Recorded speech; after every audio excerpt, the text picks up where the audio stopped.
In Daniel chapter 2, Daniel interprets a vision for the Babylonian king Nebuchadnezzar, and he explains to him the meaning of the vision after he sought God for the explanation.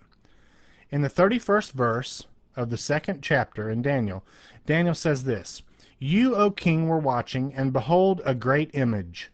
This image, whose splendor was excellent, stood before you, and its form was awesome.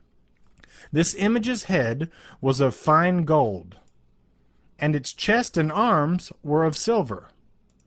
Its waist and thighs were of bronze, and its legs were made of iron. Its feet were made of partly iron and partly clay." Notice the feet was mixed.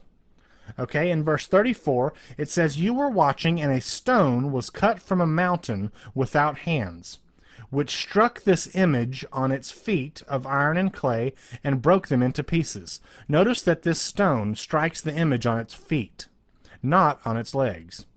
In verse 35 it says, "Then the iron, the clay, the bronze, the silver, and the gold," that is, the entire statue, the entire image, "was crushed, and it became like chaff from the summer threshing floors, and the wind carried them away, so that no trace of them was found. And the stone that struck the image became a great mountain, and filled the whole earth." This is the dream. Now we will tell the interpretation of it before the king. "You, O king," that is the king of Babylon, Nebuchadnezzar, "is or are that head of gold." It says that Daniel was told by God that the Babylonian king Nebuchadnezzar was the head of gold. "But after you shall arise another kingdom inferior to yours." The Babylonian kingdom was overthrown by the Medes and the Persians, or the chest and the arms. Now notice that the silver is stronger than gold, yet it's not quite as grandiose, not as much grandeur. And he was told that this kingdom would be stronger than the Babylonian king Nebuchadnezzar's kingdom. And in fact, the Medes and the Persians were much stronger, and they crushed the Babylonians. Then it says, after this, another kingdom will arise.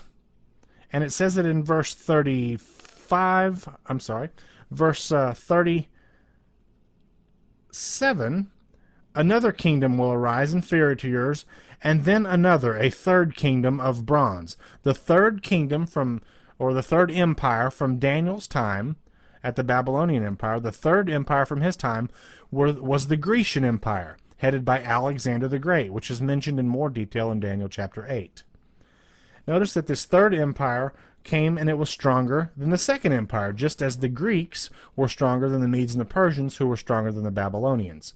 Notice the gold is not as strong as silver, which is not as strong as bronze, yet they're more grandiose. Notice that over time the empires got much stronger and yet less grandeur, just as the precious metals degraded in their value.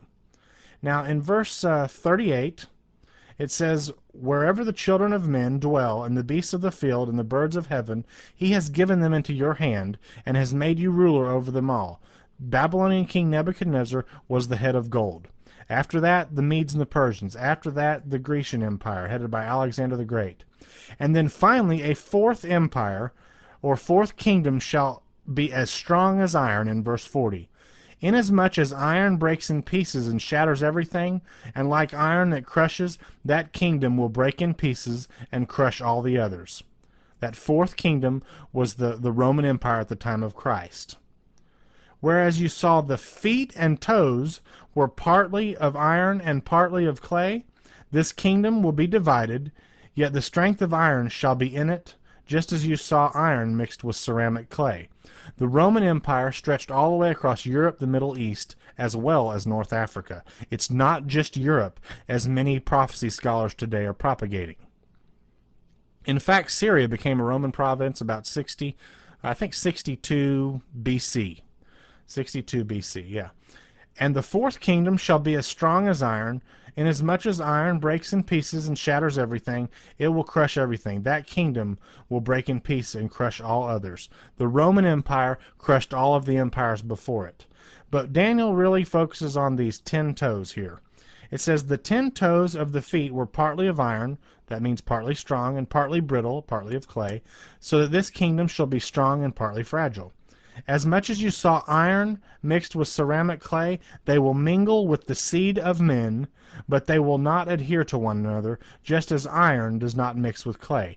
You've got democracies as well as dictatorships all throughout the old Roman Empire, and they don't mix, they don't jive, although they try to get a reasonable degree of cohesion. Ultimately, democracy and tyranny or dictatorships, authoritarian governments cannot coexist.